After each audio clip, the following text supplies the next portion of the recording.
Now, the Braves Clubhouse Report.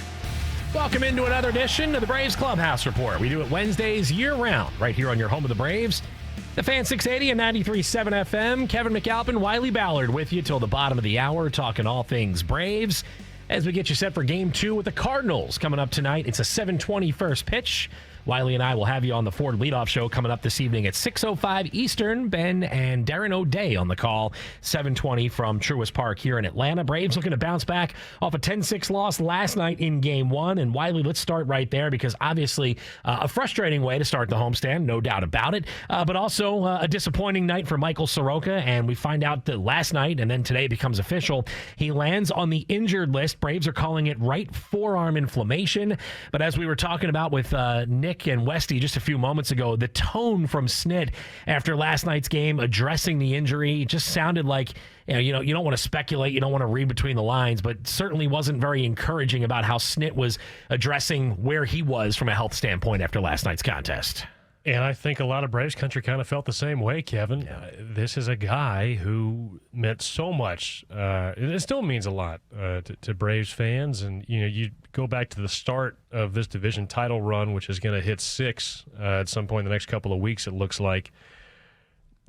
Michael was a huge part of that resurgence for Atlanta out of the lowlights of those 2015, 2016 seasons. 2017 took a step forward, but I still remember May of 2018, he makes his debut, and he was kind of one of the first guys that had been brought in to the organization in that new regime to get to the big leagues, and man, did he deliver. And you look at what he did the following year, All-Star, the Braves ace, put together a terrific start in the postseason against the Cardinals back in 2019. And,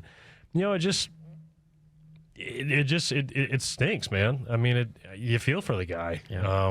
And obviously we're so fortunate here, in Braves country where there's other guys you can give the ball to, and this team really hasn't, skipped a beat since his injury. I mean, you've been to the playoffs all 3 times since he went down, twice to the LCS, and of course the World Series title. So from a success standpoint, it hasn't necessarily had a massive impact on the wins and losses. At least, I suppose you could be better than what you are with him.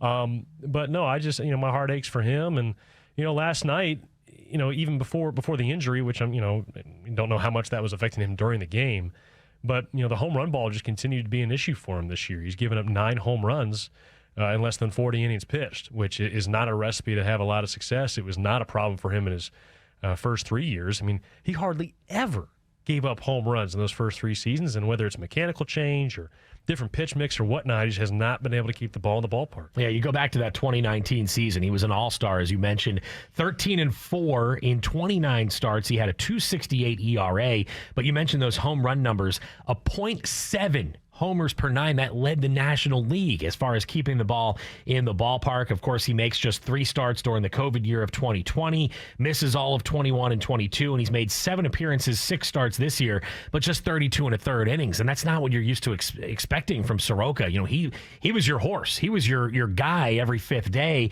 going back to that all-star season in 2019. It's unfortunate. I guess what I'll say about Soroka in the future, while we don't know what it holds, the good news is he's still 25 years old. So if he's able to overcome another injury, there's still a chance that he can get back and be an effective pitcher at the major league level. But I wonder what this does to him mentally. What kind of hit does his psyche take where, man, I worked 2.5 years of my life to get back to the majors only to have another kind of setback. This time it's not the Achilles. This time it's the arm or the elbow or whatever they're going to find out when they do more testing on him. So I just wonder, from the mental side of things, he's shown that he's a pretty tough customer, pretty strong young man.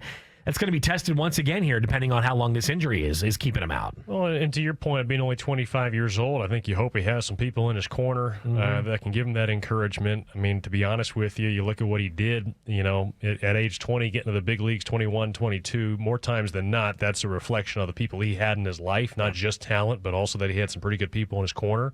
And so hopefully he can lean on those same people again, whether it's teammates, former coaches, parents, you name it, because I'm sure he's going to have to draw upon some strength from others, like we all do it at hard times in our lives, right? So I'm still, optimistic. I wouldn't say I'm probably not as bullish as I would have been maybe 6 months ago, just, seeing what we've seen thus far and knowing now he's dealing with a different injury than what he suffered with the Achilles tendon.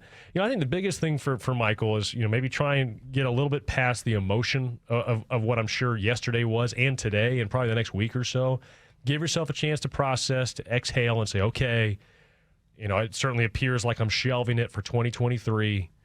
Let's take some time off, give my mind a race because he's rest because he's been working so hard. Mm-hmm. I mean, all season long, trying to find a way back up. He wins International League Pitcher of the Month, finds some success in AAA. Maybe he's turning a corner, and then boom, all of a sudden, it appears that his season is likely over. So get through that emotion. Maybe get through the postseason. I'm sure there's some emotions watching the Braves go on their run, not being a part of that, and maybe come November and December, you can start to make a more objective decision of, okay, what scenario that's available to me gives me the best chance to get back and healthy and pitching? And I think that's the question he's going to have to answer over the next several months. Yeah, it really is. Now the question also becomes for the Braves. This obviously we know is a business, and I think the Braves have taken very good care of Michael over the last few years. They avoided arbitration the last couple of years. $2.8 million this year. It was $2.8 million a year ago, and then $2.8 million in 2021. That's $8.4 million that they have paid him, again, with the hope and the long-term plan of, okay, he will get back and be a productive member of this rotation. He's got one more year of team control. I guess what the question now becomes is, how do you evaluate, the value when it comes to arbitration? And if you're the Braves, look, depth is key. You don't want to lose a guy like this. If you feel like he can get healthy and can get back and work his way back to where you want him to be, do you add him and keep him around to the depth? I think that's going to be a tough decision they're going to have to make. And it's, again, I think if you're going $1.5 million, $2 million, whatever it might be, I think it's worth a shot to keep him in the organization, don't you? Well, I mean, first and foremost, you've obviously got a team and a system here that is bringing in a lot of money with the battery and the attendance, and it's not like you're certainly not strapped for cash. I'm not saying you need to spend it frivolously, but you certainly have enough to where if you want to make sort of an investment like that, I think it makes sense. And, I think one of the reasons they were so comfortable keeping the salary where it was the last couple of years is because of the makeup of Michael Soroka. And you felt confident investing in him as the person. I think, the question that not only the Braves are going to be asking this winter, but any other team who might have an opportunity to, reach out and see if they can, sign Soroka up for something is, okay, we trust Michael Soroka, the person. Do we trust Michael Soroka's right arm? Do we trust Michael Soroka's lower half, which is no reflection upon his character, but it's just just the biology and the hardware, if you will. I mean, the software is great. The hardware you start to get a little nervous about. So no, I think again, I go back to the question I just mentioned. Where does Michael Soroka feel like he has the best chance to get fully healthy? And for me, I look at a guy who has spent his entire professional baseball life with one organization in the Atlanta Braves. So I'm sure from a comfort standpoint, he'd probably like to stick around. And that very well could happen. But, he may also feel like maybe a change of scenery might work out well for him. I'll be curious to see what unfolds. Fortunately, I think we have a long postseason run ahead of us between now and then, but that's something to put in the back of our minds, once October is over, we move into the offseason. He's been with the organization 8 years now, first-round pick in 2015, so this is the only organization he's known as a professional. Obviously had those great opportunities with Team Canada as a younger player coming up, so he's pitched in very, very, highly competitive atmospheres. You mentioned that. I'll never forget that start in St. Louis a few years back in 2019. That was about as good as we've ever seen him, and I think ultimately that's probably a postseason series. If you could hit the reset button, you probably would have started him game one and then had him available for a game 4 or 5 situation. Obviously, he had better splits on the road than he did here at home, so that's why they held him back until game 3. But look, he had some great moments, and I still think there's a chance he can get back there.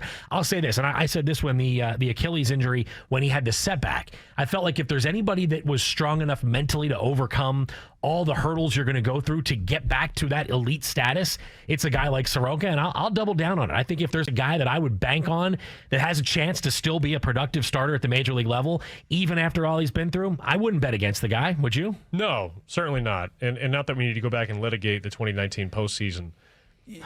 Possibly bringing him forward, but I still think if you told the Braves, hey, they held Soroka back, he delivered on the road, and you're 6 outs away from advancing to the LCS, I still think that, that game 4 and blowing that 4-3 lead there in the 8th inning with, if you want to call it Cardinals devil magic. Yeah. Man, how long ago does that feel like if you're St. Louis? It feels like a long time here, too, doesn't it? Yeah, no kidding. I mean, and again, in the best way possible here and in the worst way imaginable in St. Louis. So I know everybody points to Game 5 and Fulte and 10-0 and all that, and then you point to Keuchel and, earlier on in the series, and I still think at the end of the day, the Braves 6 outs away. You got to find a way to nail that down in Game 4, and you don't have to worry about Game 5. Yeah, I still shudder when I think about Game 5. But sometimes when I do that, you know what I do? I think about 2 years later in October of 2021, and all of a sudden that just fades away. It just fades away. It doesn't sting so much. It's just gone. Yeah, it's amazing how that happens. Well, the news wasn't all bad last night, Wiley. It is a 10-6 loss for the Braves.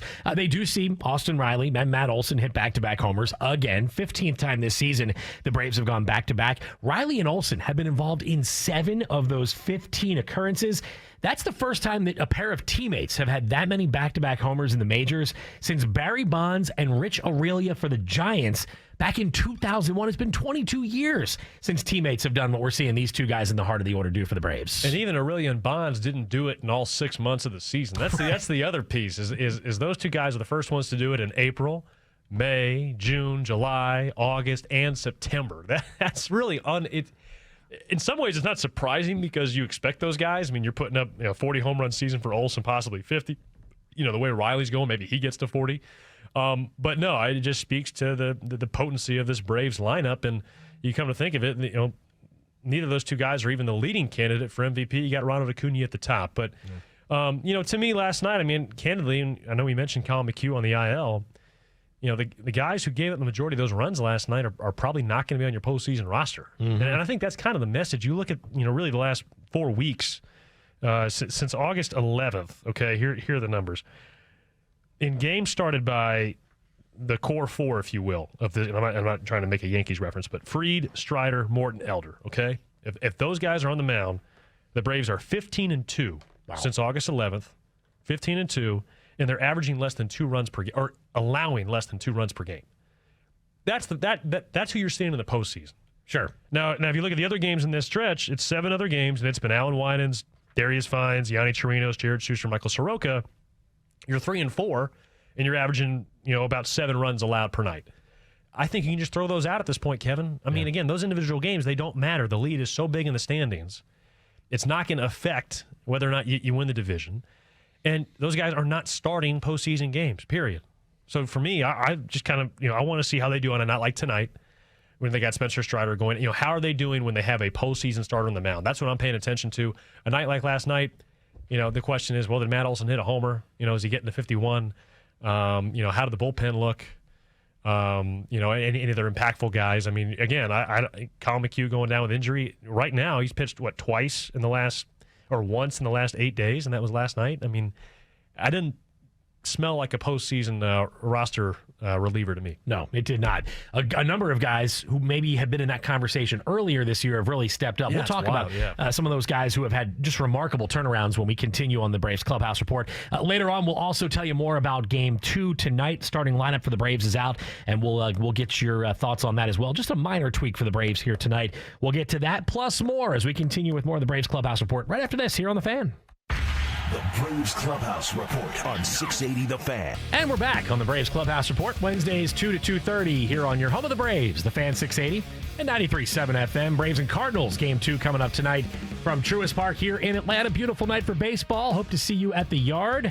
Of course, if you can't be here, we got you covered on the Ford Leadoff Show, 6:05 Eastern. Wiley and I will walk you up to first pitch. Ben and Darren O'Day on the call, 7:20 Eastern, 6:20 Central on the Fan, Braves Radio Network, and of course the 680 The Fan mobile app brought to you by Beaver Toyota. Well, Wiley, we mentioned earlier in our previous segment about Colin McHugh. He lands on IL, but you've had a number of guys in this Braves bullpen that have really stepped up for you.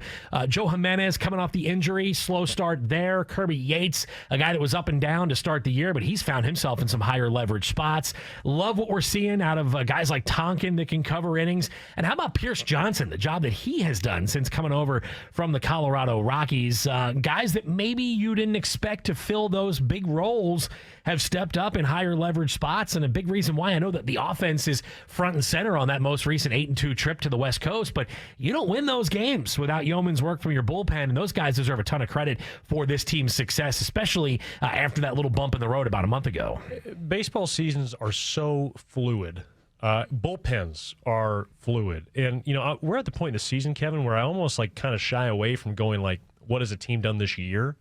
Because what they did in April and May and June, it really just almost holds no bearing on what the team they are today, whether that's a trade deadline acquisition, whether that's an injury, whether that's somebody coming back from an injury, whether it's someone who's had a terrific first half but has kind of fallen off. To me, if you're going back much further than really July 1 at this point in the year, that information, those numbers just aren't quite as pertinent to what I'm expecting to see this week. Case in point, look at the Dodgers. What's happened to them over the last week. Heck, the last few days between Clayton Kershaw. I'm not sure if you saw it last night. His velocity was way down.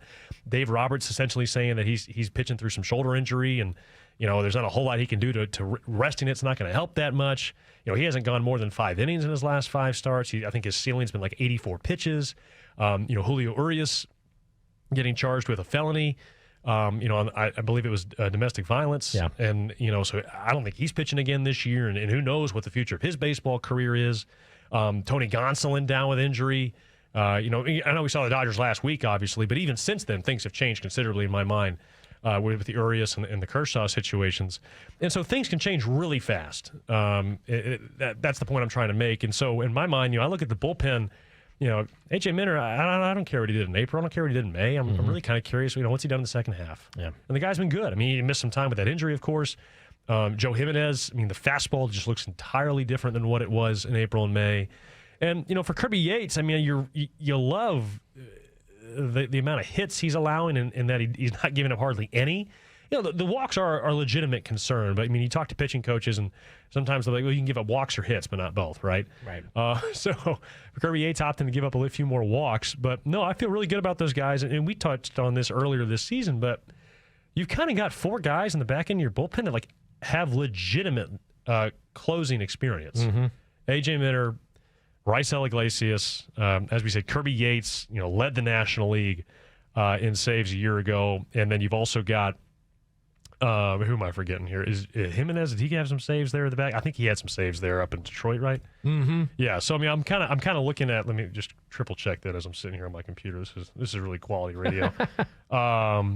He didn't have that many. He's been in some closer roles. I'll have to go back and look at who I'm thinking of. But the bottom line is I feel good about the bullpen. Brad Hand as well comes over. That's exactly who it was. Yeah, Brad Hand. Yeah, I'm sorry, Brad Hand. Let me give you some numbers on a couple of these guys. Pierce Johnson, 17 appearances since he joined the Braves. Wiley, he's got a 2.25 ERA. He's pitched 16 innings, 21 strikeouts. So again, you take a guy, last place team, you throw him over here. He's on a first place team, best team in baseball. All of a sudden, his numbers take off. Joe Jimenez, going back to the end of May, 32 appearances. He's got a 1.69 ERA and a 1.95 average against. His swing and miss stuff has been up. 41 punch-outs in 32 innings. Kirby Yates, last 14 appearances, an 0.66. What I'm getting at is those are your 3 guys to get it to Minter, to get it to Raisel Iglesias. You're not going to see everyone every single night, but again, for a guy in Pierce Johnson who you looked at his numbers on the surface at the deadline, you went, okay, that's not really impressing me. It's just another one of those guys Alex has gone out and found, and you know what? He might not be the flashiest name that was available at the deadline, but boy, he's gotten the job done for you. I was talking to a former teammate of Pierce's back from minor league ball, and they've stayed in touch. Actually, I had lunch with them today. And he was talking about how if you look inside Pierce's numbers, over the course of his time in Colorado this year, look, home road splits, okay. Anytime you're at Coors and in altitude, you're going to look at that. And those numbers suggested Pierce could be better.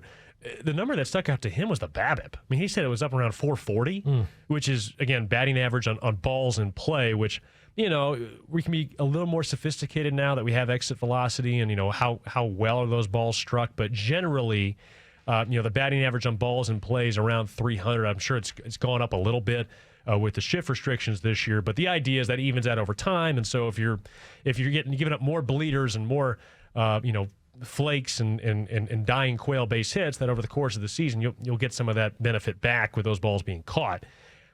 What jumps out to me about this bullpen, Kevin, is the versatility of it. You hear about it's football season, right? So I talk about multiplicity a lot, being able to, use different tools, different types of weapons.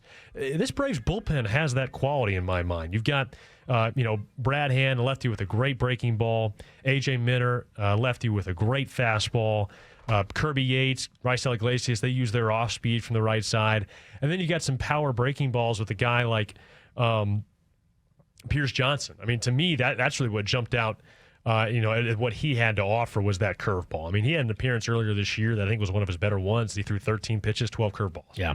And in a lot of ways, he's kind of filled that Nick Anderson hole because that was what his bread and butter was. So Anderson goes down. Alex Anthopoulos says, you know what? I need a right-hander with a wipeout breaking ball. Boom, there's Pierce Johnson. And think about it. You could get him back. You could get Jesse Chavez back. I mean, there's going to be some tough decisions to be made, and ultimately, it's a great place to be in when you're talking about, okay, I need to really try to figure out who's going to be part of this and who's not. And really, it feels strange to say that September is an audition month for some guys, but I think that's how they're going to kind of look at it. Absolutely. Yeah, you want to win every game. You'd love to win 100-plus games, and I obviously think the Braves are going to go well beyond that number. But at the same time, you have to stay healthy. You got to give some guys some rest, but you also have to figure out where certain pieces will fit in your postseason roster. And I really think that you talk about evaluation periods. This is a big one for a lot of guys on this roster right now. And I'd even say inside those four starting pitchers between Strider, Elder, Morton, and Fried. I mean, we just talked about it the last segment, how the Braves configured their starting rotation in 2019. You could slice it to a way where that actually had an impact on that series. They held Michael Soroka back because of the home road splits, which, again, he delivered. Braves were in position to win that series in Game 4, so that's all water under the bridge, along with a World Series title 2 years later. But who gets the ball Game 1? I mean, I think you and I are probably both of the opinion it's going to be Max Fried, just given the pedigree and how he's pitched recently. But I'm not totally convinced Spencer Strider's going in Game 2. I mean, I think probably. But if Charlie Morton turns it on, maybe you roll with him. I don't know. And for me, I want to see Spencer be able to finish a start. I think that, and I think he would again. That guy's the most self-critical person. I mean, he holds himself accountable better than anybody. And I think he would tell you that. I mean, go back to his last start against L.A. He's cruising. You got a big 7-1 lead, and then, boom, 2 outs, 3-run bomb, and he finishes giving up 4 runs. I think that sticks in his craw. I know it does. I mean, we've seen the body language. I mean, you go to that start against Arizona in July. I mean, nothing, gets that guy more fired up and irritated than, if he has a late mistake in a game. So I'm curious to see if he, starting tonight, can he not just give you 3 or 4 shutdown innings, but like some really quality ones at the back end. Yeah, he'll get the ball tonight against Dakota Hudson. Game 2, Braves and Cardinals coming up tonight. And when you and I return, we'll talk more about tonight's contest. A little bit different looking lineup for Snit. Not a major change, but we'll get to that. Plus, we'll check in with Matt Chernoff, and we'll turn you over to Chuck and Chernoff coming up next right here on The Fan. This is the Braves Clubhouse Report, exclusively on 680 The Fan. And Wiley here with you, Braves Clubhouse Report. Final segment for this week's show. We'll get back together tonight on the Ford Leadoff Show, 6:05 Eastern, getting you set for the Braves and Cardinals Game 2 coming up tonight. And Wiley, before we check in with Matt Chernoff, a little bit different look for Snit's ball club tonight. Michael Harris II moves up to the 8th spot in the order. He was there last night. Orlando Arcia, he was out of the starting lineup last night. He's back in there batting 9th. So, for those folks who have been clamoring for Harris to move up a little bit in the order, well, there's your chance. He's going to hit 8th behind Sean Murphy, who gets back-to-back starts. And you and I were talking about this really for the last month plus. It's been Murph Darno back and forth. Murphy gets back-to-back starts here tonight. So, as you mentioned, try to find a way to get his back going to where it was earlier this year. Yeah, I mean, I remember sitting here about 2 months ago, right before the All-Star break, and, there was a lot of Matt Olson talk, a lot of Ronald Acuna talk, and I was kind of doing a soft sell for Sean Murphy being in the MVP conversation because of the offensive numbers he had put up, along with the pitching staff leading the National League in ERA. Not bad for a catcher who's in his first year at the organization, but, when we hit the All-Star break, his OPS on the year was .999. Right. That's berserk for a catcher. But since then, you look at Murph, and he's got 18 hits in his last 100 at-bats. That's about 29 games. That's a 180 average. Matt, you were on it. You see how I did that? Math. DeKalb County Public School Education. There it is. You want to give a shout-out to the math teacher who taught you that? I don't remember. There was Mr. Runyon, I think, for a minute. I'm trying to think who else. God, my memory's so bad. Well, I'm sure Mr. Runyon is thrilled. Wonderful guy. But Sorry, continue. But I'm curious for your thoughts on this too, Matt, because we gave this number yesterday, but Sean Murphy has not had a home run at Truist Park since June 30th. Saw that, Yeah. So we're at a point, and this is what I've always respected about the Braves. When we get to October, they've never cared what your contract is. They've never cared what your name was. Like, I saw that in different forms, and K-Mac, you'll remember this. It was the old regime, but in 2012, it was like, all right, Dan Uggla, BJ Upton, we don't care what you're making. They were going to play Elliott Johnson at second base and put Evan Gaddis in left. Yeah. We saw that even with this regime at times. Like, they've left people off the rosters, and they put it under the heading of it doesn't work for this series and the matchup. If Sean is not, now Sean's defense and arm will always make him something you can't ignore, but I was under the mindset that Sean would catch every game of the postseason. I don't know if we're there if it continues this way for another month. Travis has got to get his bat in there somewhere. Yeah, no question. And look, between those two guys, you're 30 plus and 100 plus as far as homers and RBI are concerned. I mean, it's an embarrassment of riches for the production you're getting. I'm just interested to see how they balance the playing time because, as I mentioned to Wiley, you've pretty much been going every other day. Now Murph gets back-to-back starts, and like he said, probably just a chance to try to find a way to get him rolling a little bit, see some more pitching. And again, maybe it's just some habit stuff, but he's rolling over to double plays constantly. Like he's not driving the ball the way that. Murph went through that stretch that Wiley alluded to where it was like everything he hit was hard. For a point, it was him and Acuna where you're like, they're side by side for this team's MVP. And after the All-Star break, it has just dipped in a way that I didn't watch him in Oakland. I don't know if this is akin to anything that happened because he always played a lot of games. It's not like, he's played too much. They played him more in Oakland than they played him here. Yeah, no question. And I want to be clear, too. I mean, we talked about Murph's struggles since the All-Star break. Travis is kind of in the same boat. I mean, the guy's hitting below 200 since the All-Star break. He's only got 2 home runs. Murph's got 3. I mean, it's not like you're sitting there and saying, okay, well, Travis is in a much better spot offensively than Murphy is. And to Matt's point, especially with the way stolen bases are up this year, I'm trying to, if you're facing a team that likes to run a lot, it'd be hard for me not to want Sean back there and saying, you know what, we got 8 other guys who either are on the All-Star team or have an All-Star appearance on their resume to where let's have them worry about the offense. And that being said, you could look up next week and all of a sudden you can get right again. Yeah, you're absolutely right. And the beauty of this is if you've got 2 or 3 guys scuffling, you've got 6 or 7 that you feel good about, and that's the embarrassment of riches we talked about with this lineup, that some lineups, like if our 2 or 3 best guys aren't going, we're cooked. It's not that way here. No, I mean, you look at your 9th place hitter most nights is the reigning rookie of the year. Tonight, it's a guy who's got a career high in homers with Orlando Arcia. It is remarkable when you start breaking down all the numbers and everything this team has done. If I'm an opposing starting pitcher, if I'm in that meeting before game 1 of a series and I'm running the film session, where's the out? Like, where is the easier spot in the order? No, you don't. I mean, the guy hit 9th is hitting 350 since June. I want you to think about that. Is that good? It's filthy. And that's where I go. As far as the postseason, if I'm facing up against this team, I'm almost thinking like anytime we hold them to 5, like we have to win that game. Right. Which in the postseason is like, that's hard to do. So there are 1 or 2 things, right? The postseason will always make you sweat every game out, theoretically. There's a little part of my brain that says, what if they just run roughshod?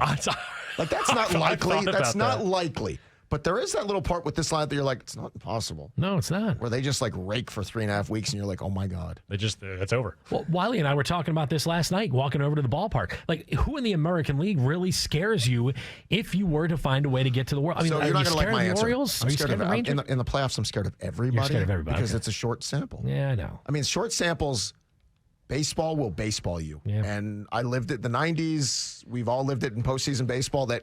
I go into every postseason game scared off my, because this could be the game where the ball drops in left or, the 2 walks to start the game. Like, the weirdness of the postseason, they all scare me. Do I think the Braves are the best by far? Sure. Just in that sport doesn't guarantee you anything. If this was basketball, they would be the equivalent of the Golden State Warriors right now, right? And you'd feel great. It's just not that way. I had somebody telling me it kind of reminded them of watching the Warriors where instead of it's just shooting threes, it's just dropping bombs in the seats. I mean, it's got the same kind of splash effect where it's just mesmerizing. My favorite thing about this team is the combo, not just the power, but the lack of strikeouts. Last night, they struck out 5 times. Mm-hmm. You don't do that when you hit 4 home runs typically. Usually it's like, hey, we trade the 12 strikeouts a night for the power. They don't. They just don't give in. You're not supposed to be able to do that. No. Like, that's every other place in baseball. It's like, well, we got to take the swing and miss because we need the power. And it's the Braves are like, why not both? Yeah. It's unbelievable. We'll see if they can do it tonight. 4 homers last night. We'll see if they can use the long ball against Dakota Hudson and company. And more importantly, they got Spencer Strider on the mound, hopefully even up this series at a game apiece. What's coming up on the big afternoon program, sir? Oh, we got a lot today as we're on the eve of NFL season. We got some holdouts. This is like some old school old school football stuff that we'll talk about with our agent to the stars, Hadley Engelhart, and see if these guys will get in before the bell rings for the first week of the season. We'll talk some Georgia now that we've had 3 or 4 days. Dean Legge, who covers the Dogs for Dog Post, will join us to get his thoughts. He was in the press conference with Kirby, see what Kirby had to say about that. Plus, we'll get ready for Game 2 tonight with the Bravos. Looking forward to it. And, of course, you'll have Wiley on 680 Game Day as well. Yeah, we're cooking up a pop quiz. Good luck with that. Excited. All right. Well, listen, that's going to do it for the Clubhouse Report. Wiley, we'll see you tonight for the Ford Leadoff Show. Looking forward to that. And for Wiley Ballard, Kevin McAlpin here, we'll see you at 6:05. Chuck and Chernoff for next right here on The Fan.